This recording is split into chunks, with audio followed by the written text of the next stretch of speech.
I'll go. Excellent. Well, hello, everyone, and welcome to the Alphusaic In Review call. We're here with a wonderful content writer, Coretta Lemetra. We're going to learn all about the first project that she did with Alphusaic, her incredible backstory and connection to the Middle East, and just have a nice chance to chat and be together. So thank you, Coretta, so much for being here. I'm so excited to learn more about the Nabatean community and civilization that you wrote about. Thanks, Ben and Megan. Yes, I am excited to talk about it. Perfect. So let's just do your intro, right? The Nabateans were a nomadic Arabic and Aramaic speaking civilization between the 4th century BCE and 106 CE. They were renowned for their wealth, trade, political independence, and ingenious engineering. In spite of the massive growth of their civilization, believed to have stretched from Damascus in the north to Hegra in the south, many questions remain about the origins of the Nabateans and their territorial isolation. As the Nabateans grew in wealth and influence, they came into contact with the Romans, Seleucids, and Parthians, among others. They successfully warded off attacks until the Romans annexed the empire in 106 CE. Right off the bat, I have so many questions. I'm so excited. But Coretta, just tell us a little bit about the process and what you learned here. Yeah, there's a lot here. I guess a little bit about why I even started researching the Nabateans. I lived in Jordan for over a year. I just kept coming back to Amman. It's a beautiful city for anyone who's lived there. You know what I'm talking about. The food is incredible. The people are amazing. And Petra is the incredible city, a wonder of the world that's in Jordan, and was actually the main capital of the Nabatean civilization. So the Nabateans had two main capitals. One that's in Jordan is Petra, and the other is in Saudi Arabia. And we can chat about that. And I went back at least 3 or 4 times just to see the incredible sculptures and take the tours and learn all about their engineering, because it's mind-blowing what they were able to do in the middle of the desert. So that's a little bit of why when Ben asked me which one I would like to research, I hopped on the Nabateans right away. Yeah, incredible. Our Civilizations 101 series, just for full context, is a chance to sort of highlight the many, many, many empires and civilizations and communities that make up the ancient and pre-modern aspects of the Middle East. And so we have currently 72 different ancient empires all over the geographic Middle East and North Africa or Swana region. And just like Megan wonderfully read, the first intro is 101 words. Each section is only 101 as just an overview. So I kind of want to ask you, Coretta, how was that process? There's so much incredible aspects of the Nabateans, and we give you a very tight word limit. How did that feel? What did you learn from? All of that good stuff. It is. And you find yourself reading, watching documentaries and reading so many articles and wondering how you can do an entire civilization justice in 808 words, and then in that 101 word introduction. And it boils down to you can't, but hopefully as a writer, you have a sense for how do I draw in people who are interested in this and give them a little bit of a taste as to what makes this civilization so unique, so that they know where to look and kind of some of the main interesting things that come across your path. So I hope that as you're reading this, and we'll chat about, some of the details that I left out too, there's a lot that you can put in there, but it's kind of fun choosing how to tell the story. Yeah, for sure. I kind of just want to dive right in because I've had this question since you said it, 10 seconds ago. But if they had 2 different capitals, did they have those capitals at the same time? Did they move around? What was that like? The Nabateans originally were a nomadic tribe. So there's a lot of nomadic groups of individuals in the Arab region, and especially in the past. And over time, as they established their wealth, really through trading, through controlling trade routes, that's when they established their first capital in Petra. Cool. And Petra before that was actually populated by the Edomites. And as the Nabateans grew in wealth and power, they settled there as well. And the second city in modern day Saudi Arabia wasn't until later. So that was kind of closer to the end of the empire after they'd already established themselves in Petra. So what was so important about Petra? I feel like everybody's kind of bopping around Petra at the time. And I mean, for anyone who looks it up on Google or anyone who's actually been, like you said before, the engineering feats are just absolutely astounding and breathtaking. I think that it's so insane. I remember walking around there when I traveled to Jordan, and I was just kind of like, I have no idea how anybody did this, you know? That wasn't the Yeah. Nabateans, was it? They did. They built a lot of that. So for, if anyone's been in Jordan, just to jog your memory, or if you've um, seen pictures of the treasury, so the front of Petra, it is a massive, the entire city is carved into stone. So instead of building, stones on top of each other, there's actually, buildings and caves and everything that are in these, just in the walls of the city. And it's absolutely mind blowing how they were able to create this. So why Petra is a really good question.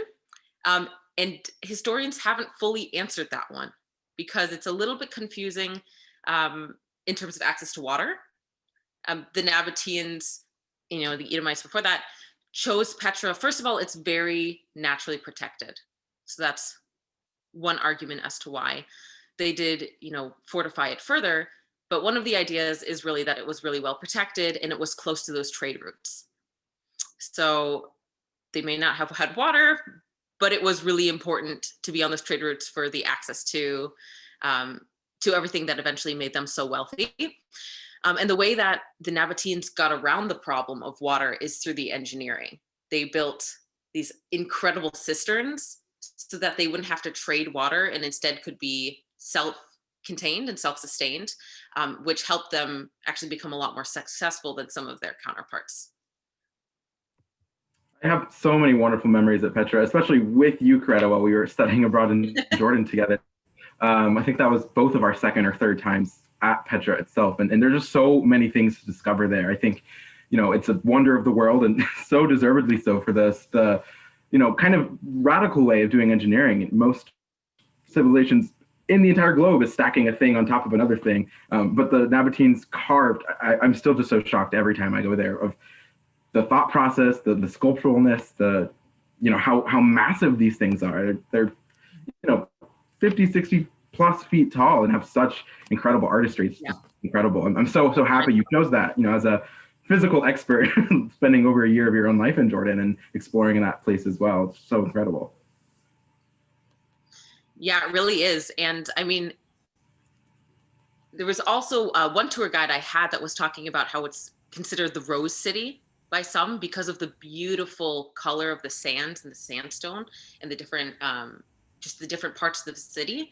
And for those who, visited Jordan or other countries that make those beautiful sand art pictures, the sand from Petra is really well known for its beautiful tint that it adds to that art. So I thought that was really cool. I definitely took home some art from that and have it on my mantle. You just have sand on your mantle? Of course I do. Yeah, we actually got a portrait of my dog at the time in sand. Whoa. Very cool. You can do really cool things to sand. Yeah, you're gonna have to share that with us 100% later. I will. We'll post it on the website or something. Yeah, you can talk about the history of and the importance of your sand dog.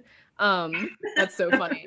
So for those of you who don't go on our website yet and who haven't perused the different civilizations, we have a bunch of different sections. The one that I just read to you before was the intro, but we also have Inception, Decline, Allies and Rivals, Modern Influence, Ruling System, History, Key Accomplishments, and Economics. So, Coretta, what was your favorite one out of all of that? Oh, that's a tough question there. You should have warned me about what was what was the hardest to write about? Well, I will give you my favorite one. And that was definitely economics because of these trade routes that the Nabateans controlled. And, they were the target of a lot of envy because of how well they were able to control these trade routes and how wealthy they got. And after they were, they kind of slowly came under the control of the Romans, and then finally were completely under the control of the Romans. The Syrian city of Palmyra became that main trading hub. And it's just fascinating to think that everything kind of shifted away from this incredibly successful empire in terms of their trade route, and how that was rerouted. So that was really cool to read and write about. But the hardest part, I would say, is the ruling system. I think a lot of writing about this kind of thing is having a sensitivity to who is writing the narrative about a civilization. And when it comes to the ruling system, it really matters who's writing the story, right? Is it the powerful? Is it somebody with certain interests? And most of what's written about the ruling system in the Nabatean Empire is by one main historian. His name is Strabo. And so that was interesting to kind of navigate what is being told and what's not necessary, like what's not necessarily words, but what stories are not being told, and ultimately, what can we or can we not learn about this? I love that point, because a lot of our more less well-known empires and those content writers are having some trouble finding sources to even get to the 101 words of, how are these conversations and civilizations written about by their allies and rivals as a section, as also in historians today. So thank you for that. We know that 101 words does not do any of these 72 empires justice, and we're well aware, but we really structured it to have all of the 101 sections really be an introduction for those who, don't know all 72 empires, to learn about the rest, but also just to, be engaged with the different dimensions that make up the modern Minas Wana region. So, definitely, if you have more content, and we'll definitely chat about some of the things you left out, to do a full Nabatean article separately. Yes, and several of our writers have done that. One of my absolute favorite articles on our website is an interactive map of some of the ancient cities throughout the region, which make up the majority of the ancient empires, Petra very much being on that map. So it's a little bit more than the 101 words. But yeah, that's why we have it set up that way, is a chance just to get people's feet wet, learn about, what is the Nabatean? I know Petra is a wonder of the world, but why is it so great, and who made it, and what is their economic, all of the 8 dimensions that we have. So thank you, first and foremost, for taking the challenge so successfully. We use the Nabatean as one of our samples for all of our future writers to come. So thank you for writing such a solid piece. But yeah, I'm curious about the pieces you left out, and what more there is to learn about the Nabatean Empire. Ooh, there's a lot.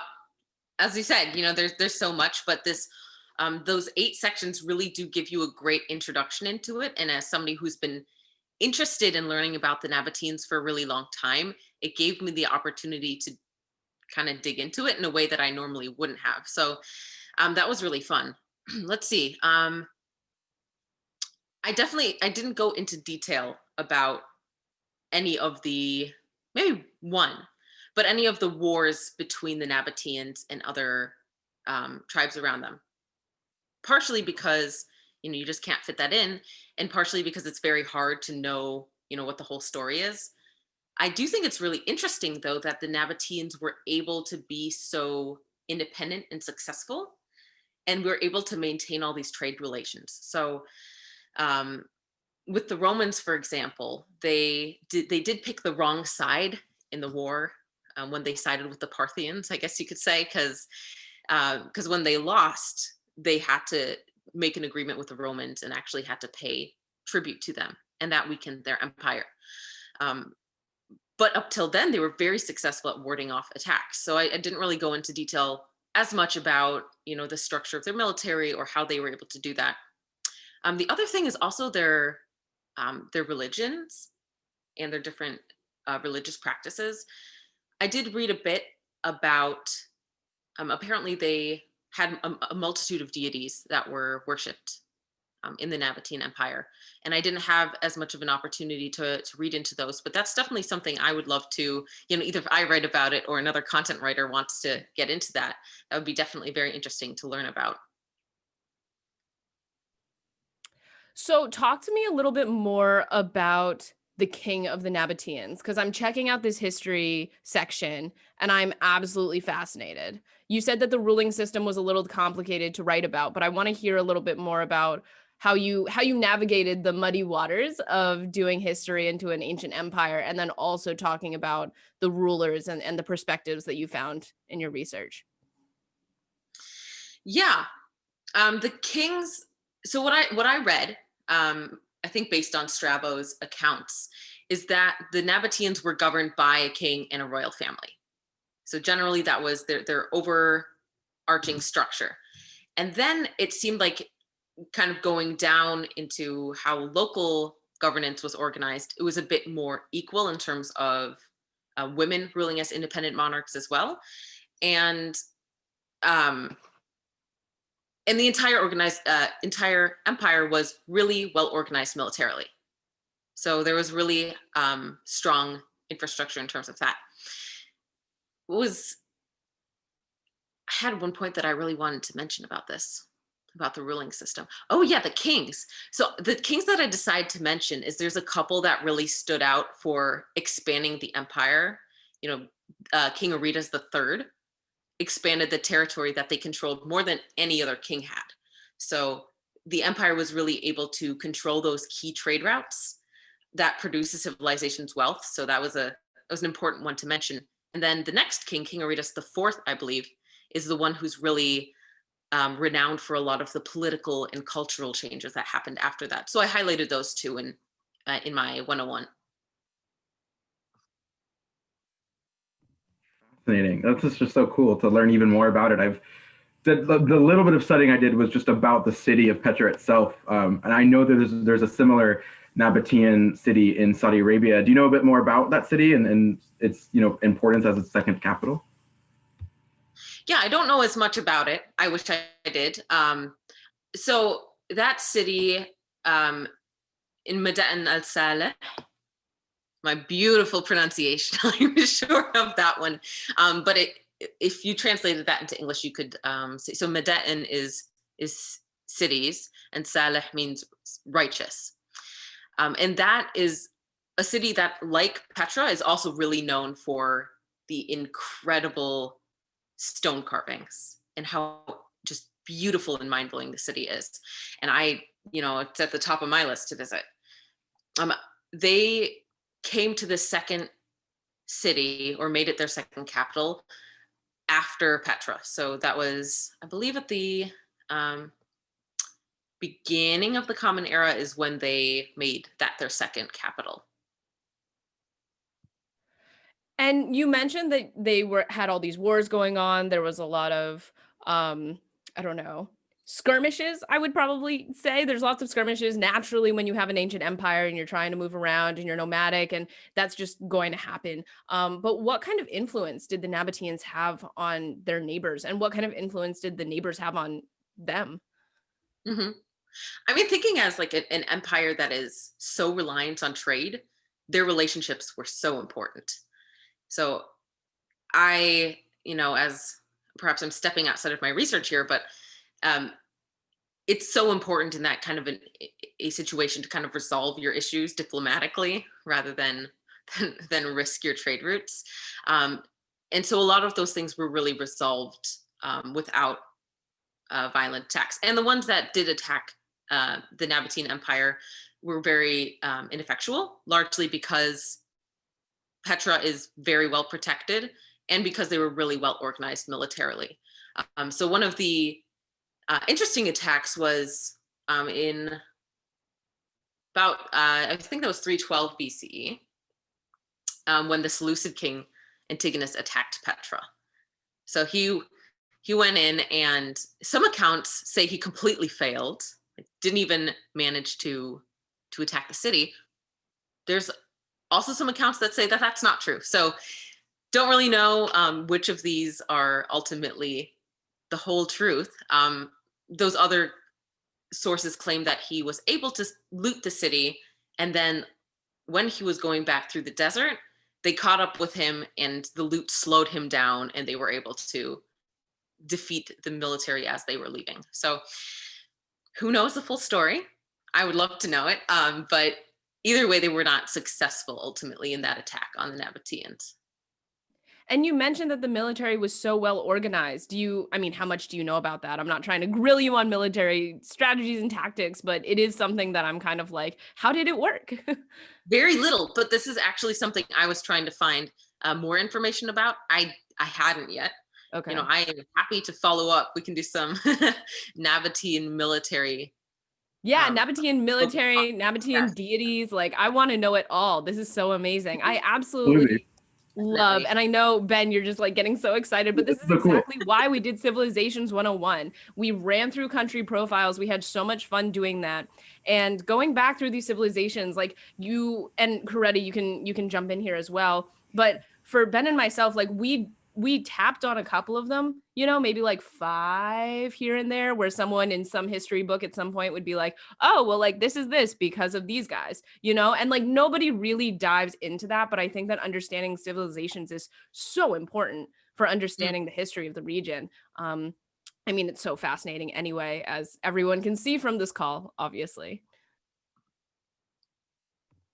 Yeah, I mean Yeah. the trade routes alone, the huge technological advances that we all love, enjoy today, coffee. I mean, these little things all began in these ancient empires, and so just thank you for sharing this knowledge with the community and world. I mean, again, I would consider all of us pretty well connected to the Nabateans. We've all spent a lot of time at Petra, and yet there's so many cool things to learn. I had no idea about their military might. I just knew they were great traders. So it makes sense that they have the two. I want to chat a little bit about the unearthing of Petra's ruins, because that's still an ongoing process today. There's the two biggest parts, the treasury and the monastery, kind of the two edges, you could say, of Petra that are the things you have seen before if you've ever seen images of Petra. But I'm curious, do you know much about the modern excavation process or all the other wonderful sites of Petra by any chance? I don't. I do know a number of people who've gone to Jordan specifically to be part of these projects Yeah. of in Petra. Yeah, you're nodding. Yeah, there's a lot of really cool projects still going on, where these civilizations are being discovered, which is one of the coolest projects that I think you could be part of. So maybe we'll have to have one of those on to talk about what it's like to be part of a group that's discovering part of a civilization. That's really not There's something I've so done many yet, good but ideas maybe. for like new articles coming out all of a sudden. I love this. I love it so much. Absolutely. Well, I remember while we're on my this, second time in Petra. Go ahead, Greta. Go ahead. oh, I was just going to nerd out a little bit about Please. about the trade routes, since I know you both have not had a chance to read the article, and maybe for other people too. What drew me in originally, after I knew about Petra, but then when I started reading about this, was the instance routes. So that's what the trade routes were called. Okay. And it's mind blowing to me just how long these trade routes were, because they connected, I mean, China, India, Egypt, Syria, Greece, and Rome. These were massive trade routes. And what they were trading is, for me, maybe not something that I would have thought of initially, because it's things like spices, frankincense, sugar, animals, and perfumes, all kinds of things that they were able to transport along these routes. And and that's where they were able to become one of the most powerful civilizations at that point in time. So it was just really interesting to know what was moving and who was all involved in that, because that's a lot of relationships that they were able to build over time. Yeah, that makes a lot of sense. I think one of the interesting things that from, going over this article with you, when Rome took over, were the Nabateans easily folded into Romans all of a sudden, or was it kind of like a big struggle? Because I would imagine that if you are from the Nabatean Empire, and you've got like a really big name around the region, and you have a lot of people who are doing a lot of trade with you, Rome can't just take that over and be like, boom, slap a sticker on it, it's ours now. How did that go? Yeah, no, that was definitely over a period of time.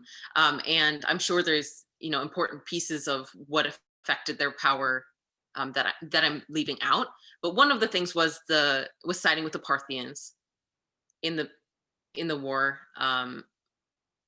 with Rome. So after, during all that chaos in Rome, the Parthians decided to start this war, and the Nabateans sided with them. And when the Parthians then lost, the Nabateans had to pay tribute. So that already kind of reduced the amount of independence that they had from Rome. And then what happened over time, I'm not exactly sure. I think the fact that trade was rerouted to Palmyra affected their strength. Um, I know that also one of their leaders, maybe their final king, made an agreement with Rome that they would be either fully part of Rome or partially a part of Rome after he died. So I think over time they lost a lot of their influence.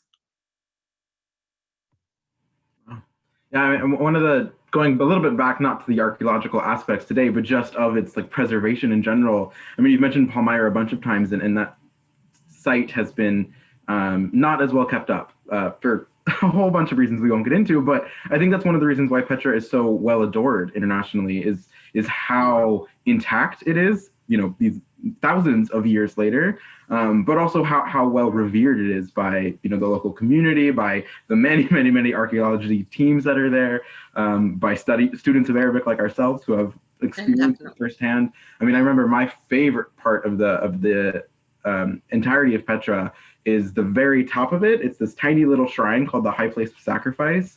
That is the topmost peak of Petra, and it's this really long, windy, carved-in stone, like not really staircase, but kind of, that goes all the way towards the top. Not really in a spiral; it's a very long zigzag. And you can see the entirety of Petra. You can see some of their other little cities that don't know what they're called necessarily, but other little Nabatean outcrops nearby, and probably a straight path to the Saudi Arabian city potentially too. I didn't look that far, but it's just so incredible their use of like space. Obviously high fortified, but adding this mountaintop really as an outlook, I think is so wonderful. I don't know if you looked more into the High Place of Sacrifice in your research. It's just my very favorite portion of the 3 times I've been to Petra. Yeah, no, that was really impressive to me too. And you mentioned earlier the monastery that's at the top of Petra. So most people who visit, I don't think actually walk up to that High Place of Sacrifice of the monastery, because it is an extra walk, but it is so worth it. I mean, you walk up these stairs for, like 45 minutes, what is it? And then you get up there and it's like walking into Petra all over again. And it's this incredible facade on in stone, and it's mind blowing. Yeah, it's the coolest point. It's so funny that while you guys are talking, I'm over here being like, oh my gosh, yes, I have been there. It's been so long. I haven't been there in what, four years, I think now. So in my mind, I was like, oh, I remember the staircase. I remember like tripping actually on my way back down. But it is absolutely beautiful. And I think that's one of the really fun things when we brought you on as a content writer. We were very early on in our civilization. So it is very fun that you got to choose that. And a lot of your connection to Ben was through study abroad in Jordan. So it's so cool that you guys have those memories together. Incredible. Yeah, I'm just so excited to have this Nabatean community here. You were, I think, our 3rd or 4th civilization actually published. So thank you for sharing. I obviously have the Jordanian flag right behind me, because again, I know they're not just in Jordan, but Petra is, and that is just such a huge connection for all 3 of us in our language and Middle East studies. So just thank you for sharing that, taking this challenge of writing 808 words only, and just really highlighting about the Nabateans. Just, I really appreciate it. Thank you. Definitely, it was a blast. Really quick, Coretta, we're not necessarily going to throw this on our podcast as well. And for those of you who are listening who kind of have to jump off, we will be putting all of this on our podcast, on Spotify, on Apple Music, blahs, all of the cool places where podcasts are listened to for the most part. We are there. So take a look at the Elfzeg podcast. And I just want to hear, Coretta, you did some work on some recommendations. You're going into your, next few projects. What are you looking at going forward? Ooh, I mean, now that we're talking about the Nabateans, I'm thinking about all of the follow-up articles I could write. But for anyone who hasn't looked at those recommendations, there are so many books and so much music. And I recommended a cookbook, which is a wonderful cookbook that you should check out. I'm definitely going to be writing more about podcasts. So I recommended, my most recent recommendation was the podcast Aib, which means well, go to the page and check it out. Go find out. Little plug there. But I have a number of podcasts that I've been listening to, so stay tuned for those. Incredible. Well, thank you again so much, Coretta, for everyone tuning in. Please go check out the Nabatean Empire and Civilizations 101 and all of the other ones finished. Again, our website is alfusaic, that's ALFUSAIC.net, and we're on every single social media platform, so you can listen to this conversation again. Thank you all so much for being here. Thank you, Coretta, for this phenomenal work. Can't wait to see the 808 plus words that you can fill in the gaps of what you left out. And again, just so grateful to everyone in this community. Go Petra, go Jordan, and go the Nabatean Empire. Thanks again. Woohoo! Thanks, Ben and Megan. Thanks everyone for listening.